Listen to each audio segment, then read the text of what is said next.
Hi, this is వేద. ఈరోజు చాలా బద్ధకంగా ఉండి, బద్ధకంగా ఇన్ ద సెన్స్ అస్సలు బాగోలేదు. బాడీ సపోర్ట్ చేయట్లేదు. Last 25 days, more than 25 days without weekly off. దీంట్లో పర్సనల్ పనులు కూడా ఉన్నాయండి. అసలు చాలా హెక్టిక్ అయిపోయింది.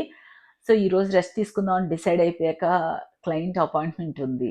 బట్ డెఫినెట్లీ అపాయింట్మెంట్ ఇంత ఇంపార్టెంట్ కాదు అంటే నేను ఉండవలసిన అవసరం లేదు అని అనిపించి మా వాళ్ళని పిలిచి ఇవాళ అసలు ఫోన్ కూడా చేయొద్దు, మీరు క్లయింట్ని కలిసి వచ్చేయండి అని పంపించాను. పంపించాక మా వాళ్ళు కవర్లు వేసుకొచ్చారు. ఏంటి అంటే వర్క్ చేసామండి వాళ్ళకి.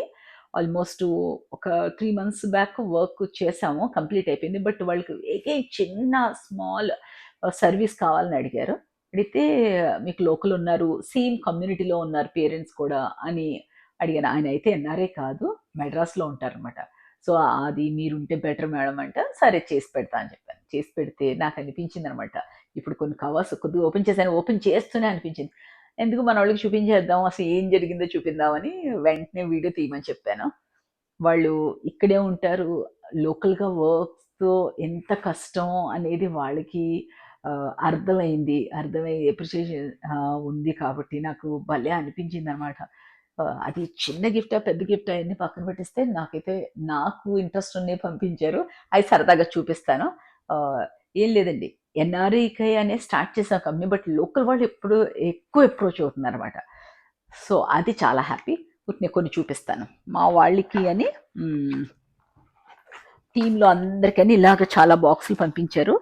స్వీట్ బాక్సులు పంపించారు. ఇవి ఓపెన్ చేసి మా వాళ్ళు చూపిస్తారు. ఇలా అన్నీ పంపించారన్నమాట. ప్రతి ఒక్కళ్ళకి స్పెషల్‌గా స్వీట్ బాక్స్ పంపించారు. అలాగే ఆహ్, మళ్ళీ నాకు కూడా ఏదో స్వీట్ బాక్స్ పంపించారు. జస్ట్ ఇవి. అలాగే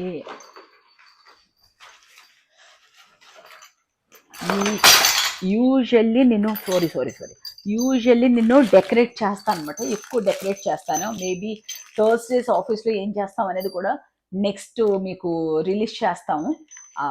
సో, తను నాకు నచ్చినవి జస్ట్ డెకరేట్ చేస్తానండి, దేవుడి దగ్గర డెకరేట్ చేస్తానని ఆయనకు తెలుసు, వాళ్ళ వైఫ్ అండ్ హస్బెండ్‌కి. సో, వాళ్ళు ఇవి గిఫ్ట్స్ పంపించారు. ఇది.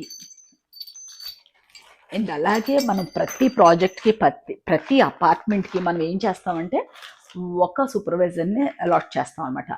తనతో కోఆర్డినేషనే ఉంటుంది. అంటే మనం ఓనర్ అయ్యి ఒక పర్సన్ మనం పెట్టుకుంటే ఎలా ఉంటుందో అలాగే మన కంపెనీలో ప్రతి ప్రాజెక్ట్‌లోని ప్రతి అపార్ట్మెంట్‌కి స్విచ్ చేస్తూ ఉంటాము. ఒక ఇద్దరు ముగ్గురు మారుస్తూ ఉంటాను. సో, ఈ ప్రాజెక్ట్‌లో ఒక అబ్బాయిని పెట్టాను. తనని కూడా పిలిసి వాళ్ళు అప్రిషియేట్ చేసి తనకి స్పెషల్‌గా ఒక టీ షర్ట్ ఇచ్చారు. ఇవన్నీ ఎందుకు చెప్తున్నానంటే ఏముంది అని అనుకోవచ్చు కొంతమంది. బట్ వర్క్‌కి అప్రిసియేషన్ ఉంది అన్నప్పుడు చాలా ప్రౌడ్‌గా ఉంటుందండి. అది ఎవరైనా సరే, మేమైనా, టీమ్ అయినా సరే వాళ్ళకి చాలా ఆనందంగా ఉంటుంది.